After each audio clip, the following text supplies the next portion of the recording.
everyone, welcome to ECL Studios, where we talk about all the cool and trendy stuff. And today we want to zoom in into culture.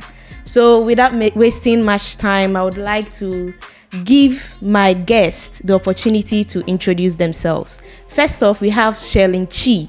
Hello, Sherlyn. Hi, how are you? Thank you for having me here. I'm fine. How are you doing too? I'm pretty good, thank you. Okay, so Sherlyn, my audience would like to know who you are before we go deeper into the conversation. So please tell us a little bit about yourself. Sure, I'm currently recording this meeting from California, United States. I'm serving as the ECL Board of Director and the HR Committee Chair. Thank you. And second, we have Amma. Amma, welcome. Thank you. How are you? I'm doing so well. How about you? By grace, I'm doing well. So Amma, a little about yourself to the audience. Maybe before I tell a little about myself, Sherlyn, how is Trump doing, Uncle T?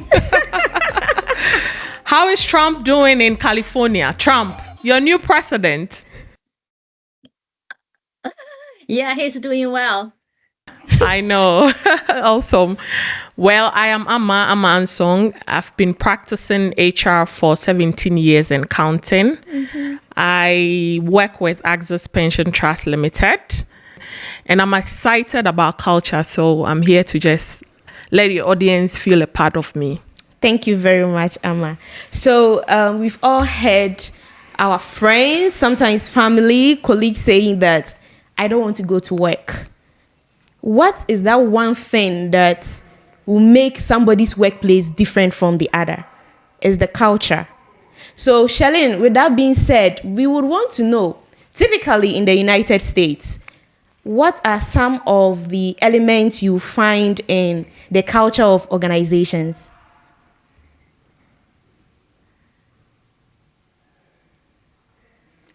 Sorry. So, Sherlyn, okay, so what we want to know, so we are in Ghana and we are really interested in what culture would be for anybody working in the States. So can you share what culture is, like the typical elements you see in organizations there?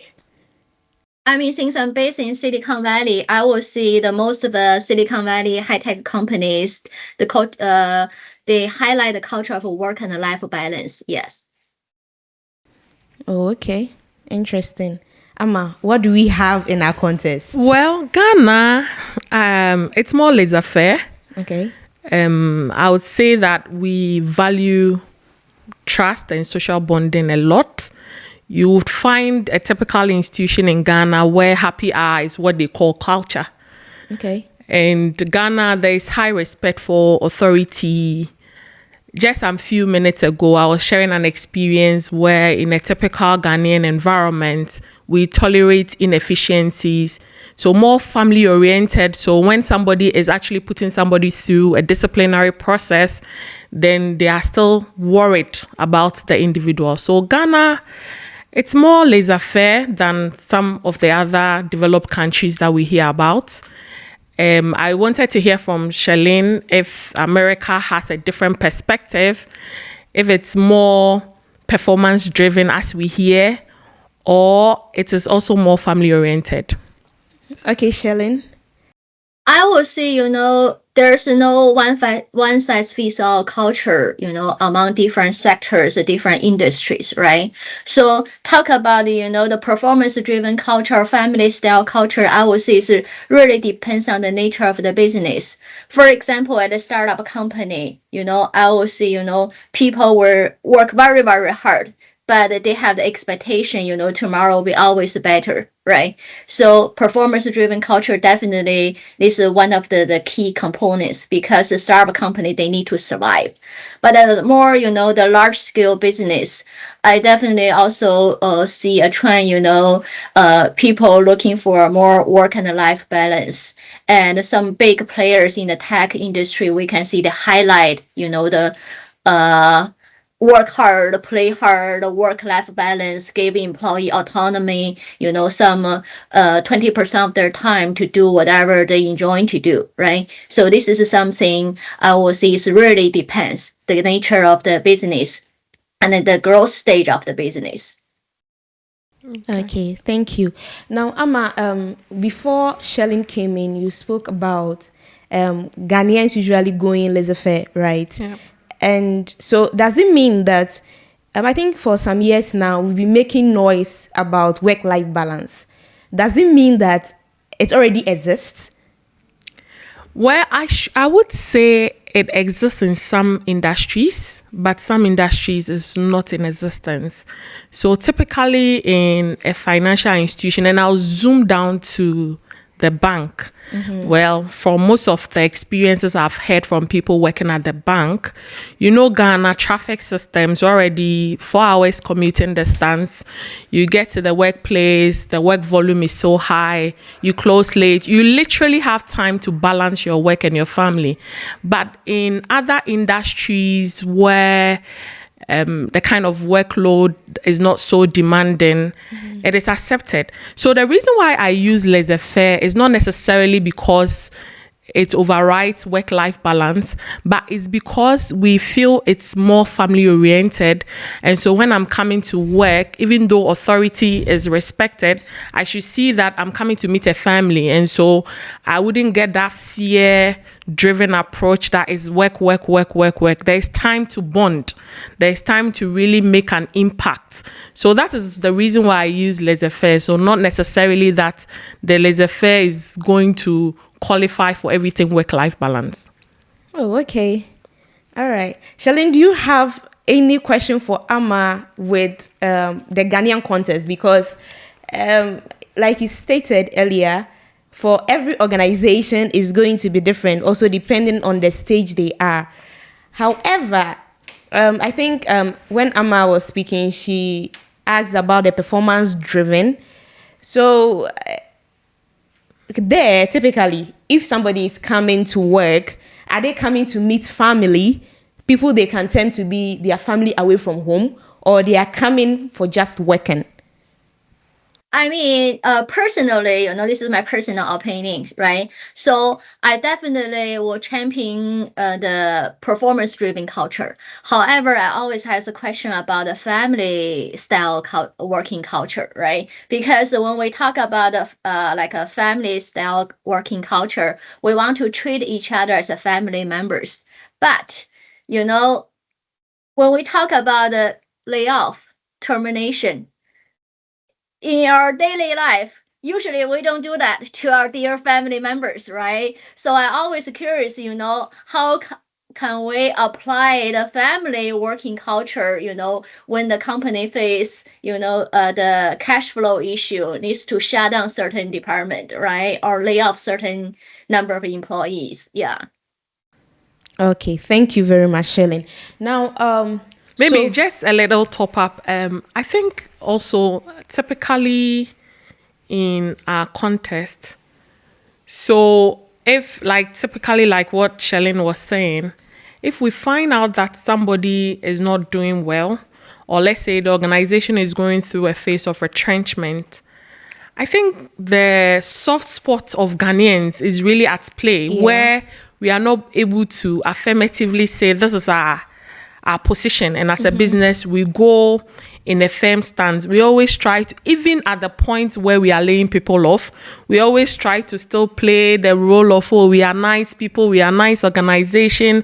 It's just, so really, I think the backbone of Africa or Ghanaians is really the family-oriented setup. So I have a friend who works in United States, so he's in Virginia, and during working hours, he will tell me that he can't pick his phone because they have an organizational rule, and it's actually a practice, is an experience being lived there, that once you come, you put your phone in the locker or you put it on flight mode.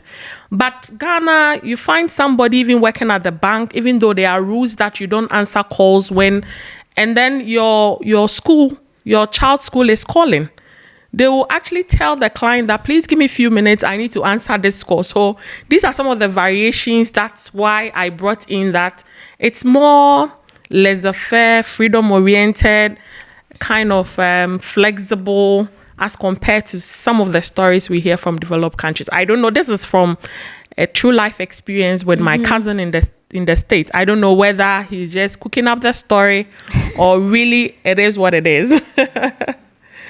Shalyn, is it what it is? It depends, right? The example you just given, it's common to see in the United States. Again, it really depends on the nature of the business, right? For example, if I'm as an individual consumer, if I walk into the bank, I definitely do not want to see a bank teller or account representative, while he or she is talking to me, working with me on some financial planning topics, but I still, check on his or her phone. And this is an emergency, right? If emergency is totally understandable. Again, I think, when we talk about either the family style working culture in Ghana or some other so-called professional, work-life balance, style working culture in some other countries. It's really come down to, how we treat people, right? So you mentioned, if the company has some like a financial or business struggle, we need to let people go. We treat them very well. Definitely, this is a common practice in the HR, professional HR world. When we let people go, either it's a volunteer termination or involuntary termination.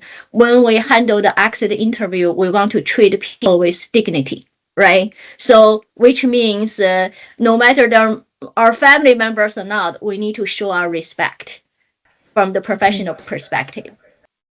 Okay, but then with what you both just cited, so in a typical Ghanaian company where most times we are using our feelings in making a lot of decisions, so it's expected that HR has to be very emotional when dealing with employees. So in this sense, when you are trying, like the performance, the example you just gave, somebody is not performing. So strategically, the business would have to say goodbyes to this person. But then everybody, once you do that, the other employees are thinking that the organization is not sensitive to the need of the employees. Then those who are remaining will start thinking that the organization has a toxic culture. Well, I would say from the standpoint of a human resources professional, I think it is not about emotions. It is about we empathizing. So there is that clear distinction between sympathy and empathy. The case in point is we need to lay people off. And there is a clear reason why we need to lay people off. Well, to the other people, they don't know what happens in the closed doors. If an HR professional is having a heart-to-heart conversation with leadership team as to why we need to exhaust all opportunities or all assets or all cut down rules before we can touch the human assets, the other employees are not there. So they only see what is at the tip of the iceberg. And in an organizational theory, it runs like an iceberg. The part that is within the sea, people do not see it. So I think it's not really about emotions, but there are times that it plays a role, because I told you about empathy, and you can't have empathy when you are emotionally not intelligent. So emotional intelligence will tell you that these are people who are going to be weaned off their daily bread. How do I engage them for them to appreciate that we are not just laying them off for laying sake, but we are really laying them off to salvage the organization? And so we will offer support, we will offer counseling programs, we will offer means of ways you can even find another job by helping you build your CV and all that. So how it is being played out is where really it lies, the differences lies. How people or other employees will perceive whether this organization is toxic or is not toxic is really how the HR professional conveys the message to all the other employees. So I think feelings is important in HR role because emotional intelligence is a key. I believe you heard. Feelings is important. We have to recognize it. However, we don't use just that to make a decision. Now, Shalyn, you are a board member with ECL. So what we would like to know is, what is the typical role of leadership in building the culture of an organization? You can share some practical insight of what you've done in the past and what you are currently doing for ECL. I would say, from the board level or leadership level, ECL is really highlight ethical standard, integrity, and also empower people and give them opportunity to learn, right? So I can give you one example which made me to think, how ECL's team is currently doing. I don't know if you remember that, Yvonne, when you had your first presentation at the HR committee meeting, right? So I heard you use a teammate rather than employee, right? So I'm sure you will agree with me at this point. In the HR world, we often hear about headcount, workers, but when I heard our HR manager use a teammate, this twitch about the language really made me to feel very warm, right? So from that presentation, I can see the companies here is try to foster a culture with equality and mutual respect. I want to see, respect is not just about, okay, when we write an email, we put a dear Mr. So-and-so, right? Respect in another, to extent is to how we respect each other's time, work, professionalism. If we give our employee enough autonomy to manage their time and the project, we can see a big difference in both productivity and job satisfactions, right? So to answer Yvonne your question, I would say, we are here, the leadership from the board level, not only to set a tone for the company culture, but also lead by example, right? We want to define the company's vision and ethical standard. We also want to demonstrate the integrity and the respect. We encourage the transparency communication, and we also provide opportunities for individuals' professional growth. Okay, thank you. So, Ama, in these 17 years you've practiced HR, how have you contributed to building culture? Well, before I even tell you what I've done to build culture within my setup, so culture, it's supposed to be lived, right? It's a way of life of a group of people. Now, when you read Johnson and Scholes 1992, they designed culture in a certain way by looking at all facets in the organization. I think, like I said, usually when we mention culture, everybody is looking at, okay, the happy moment, happy hour, birthday celebration, how my CEO treats me. But he has designed culture in about 7 facets, where the key paradigm is the values, the shared beliefs for organization. And I love the ECL's values, I2FAST, right? Fast, Good. yes. Okay, good. So he talks about it from the control systems perspective.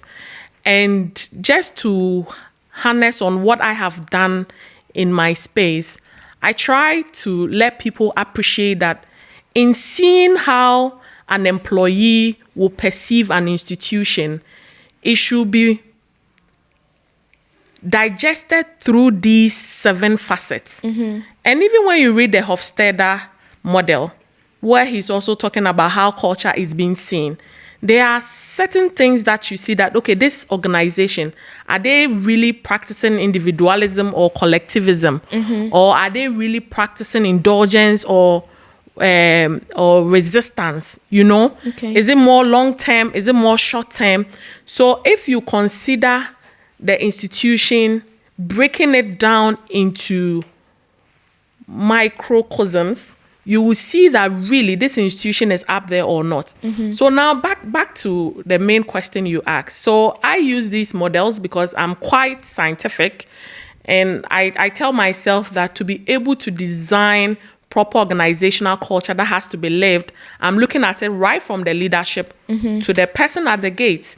So if it's about control systems and we have the right feedback mechanisms, it should be easy for anybody to give feedback to the person at the gate, give feedback to the CEO. So 360 feedback approach. is imminent.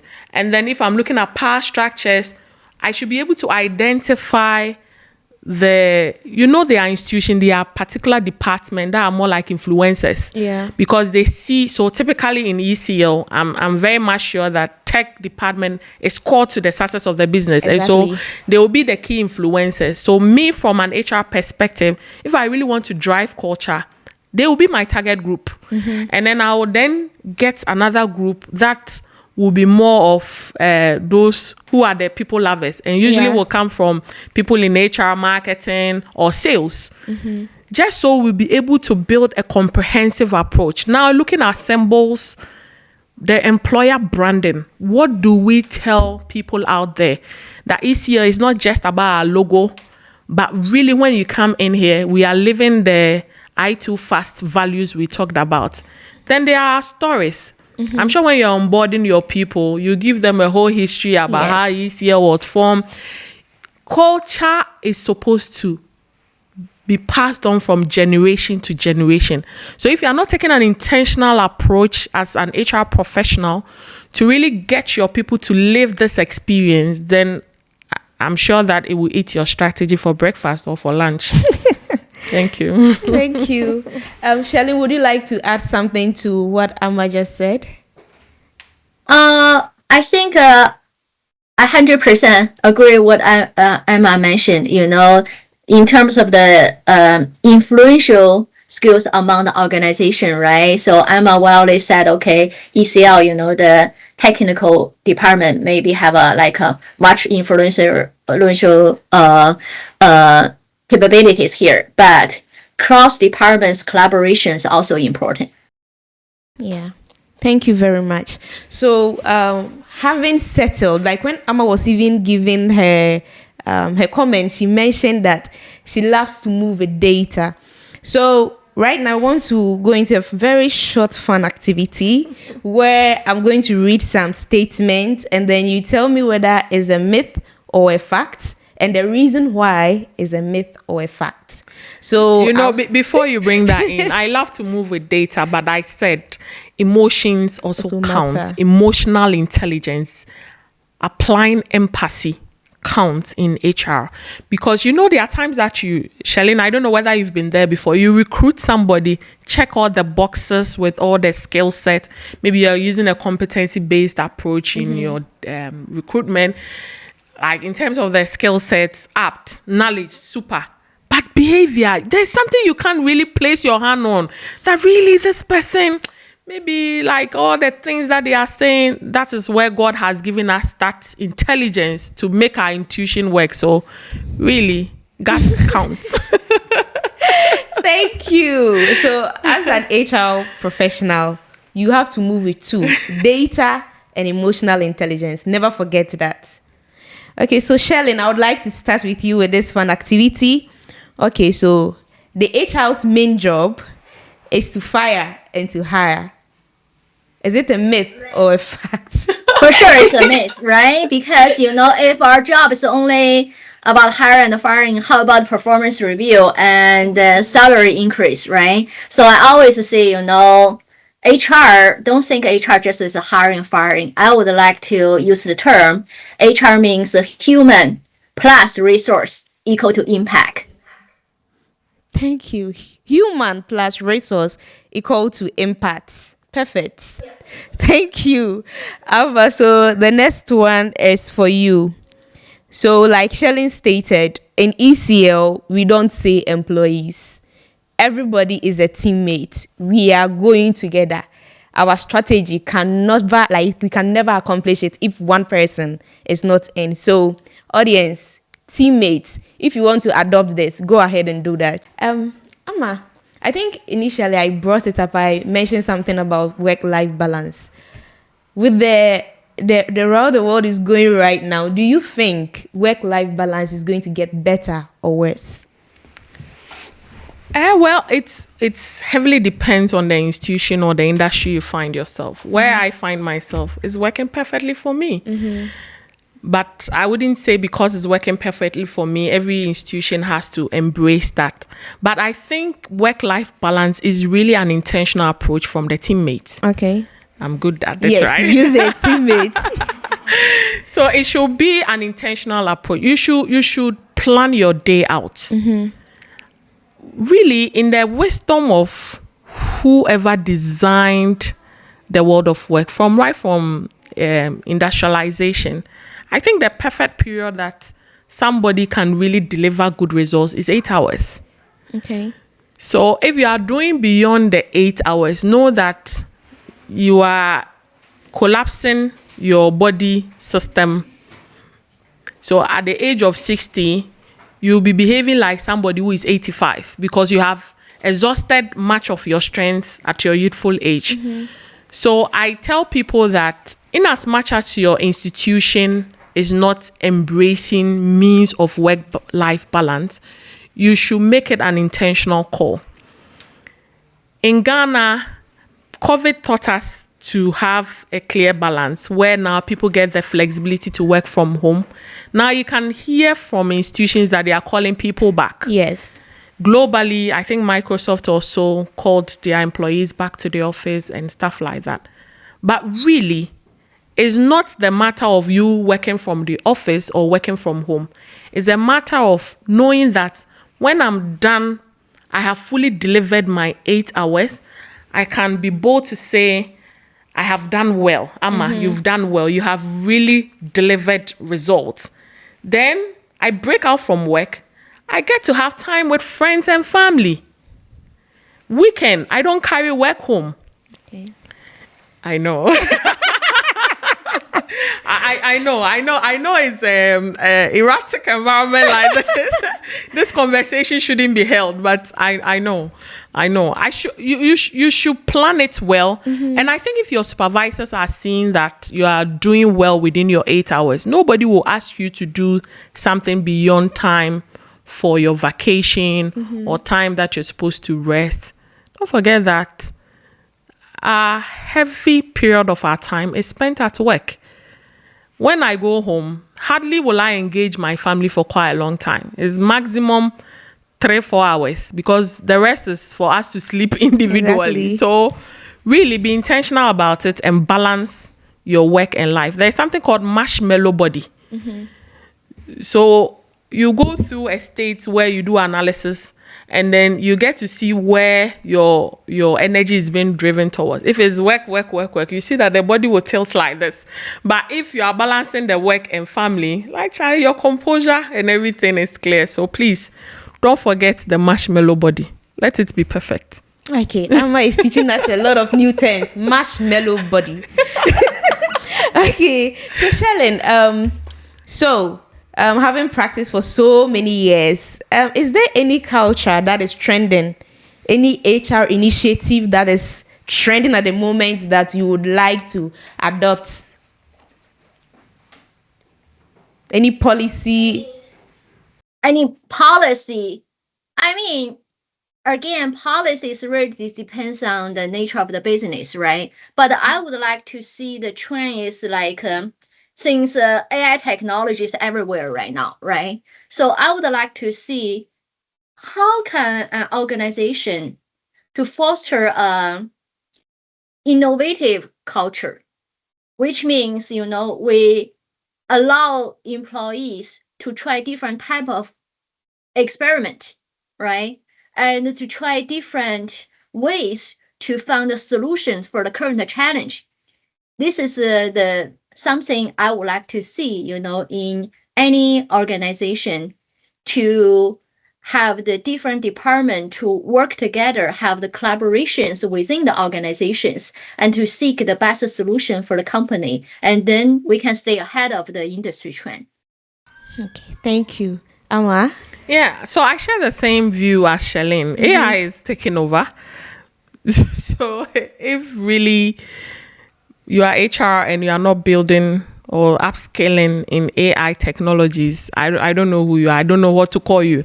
Because really there will come a time where now using application tracking system to screen CVs will not be happening. You just push it to a system and it will be able to tell you, call this person for a second stage interview. Or so we'll have an AI assistant running the role of HR assistant. Exactly. Literally. And then that aside, and moving a bit away from AI, is more of competency-based hiring. Now, in the Ghanaian context, now people are appreciating that it's not always about your degrees, your certificates. People talk about skill-based, but I don't like the skill-based. It should be competency-based. The skill-based hiring is more focused, but the competency-based is more broader because skills is embedded in competency. And even also with this hiring approach, I think there is one big institution in Ghana I don't want to mention. Yes, doing very well with talent programs. So they're also into technology. Okay. And they create challenges for people to come up with innovative ideas. And out of my research, I also found out that Salesforce, they have a very beautiful tool to map you to the right job. So you answer questions running around your preference, your values, your area of interest, and then they will pull up 1,001 jobs that you can apply. And beyond that, they will tell you the kind of skills or the kind of knowledge, the kind of attitudes you want to build to be able to chance on these jobs. So I think these initiatives are wonderful, and technology is the one driving it. And I know ECL is doing so well when it comes to these innovations. So that's really the order of the day. All right. Thank you. So my audience will be wrapping up shortly. But before we do, I have one final question for Sherlyn and Amma. So both of you are seasoned HR professionals. Somebody joining the world of corporate will be looking at you as the gatekeepers. As they are coming in, what is the advice you give them before they join corporate world? I would say I'm a very easy gatekeeper because I would like to, from my HR philosophy, I always see, people has a great potentials, right? But if I have an opportunity to give some advice to the people who are going to join the corporate work in the near future, I would say, keep a growth mindset, because learning is a lifelong journey, right? And the corporate work is constantly evolving. So as long as we stay curious, adaptable, there definitely will be an opportunity for us to grow. But also for any individuals, even for the HR department of our organization, we need to ask ourselves questions. I mean, in the future, the technology world, are we going to use AI to do different things, or we're going to use AI to do things differently, right? No matter what, we have to embrace the technology. Thank you, Amma. Yeah, so for just similar thoughts like Sherlyn, but just a little to add, I really value attitude. I say that your CV, your skill set will take you to the doorway, but attitude will keep you in there. So if you're a young professional looking for means to come through the doorway where we are able keepers, please work well on your attitude. Your can-do spirit has to be obvious. Your humility, respect for authority, respect for your peers, it should count high. The learning, Sherlyn has overflogged it, so I don't need to also talk about it. And your digital skills. Now you go for interviews and the simulations they are given, they call something gamification. If you've not been exposed to it, how will you even click here, click there? So you need to upskill when it comes to your digital skills too. Right. But attitude counts. Thank you very much, Amma. So thank you so much for joining us at ECL Studios, where we looked at company culture. So now you know that company culture is not built by one person, and it's not something that is written, it is lived. And if you are coming in as a young professional, make sure you are working on your attitude, you are working on your technological skills and expertise, and also you don't forget that when you come in, it's a lifelong journey. Thank you and have a wonderful day. Bye.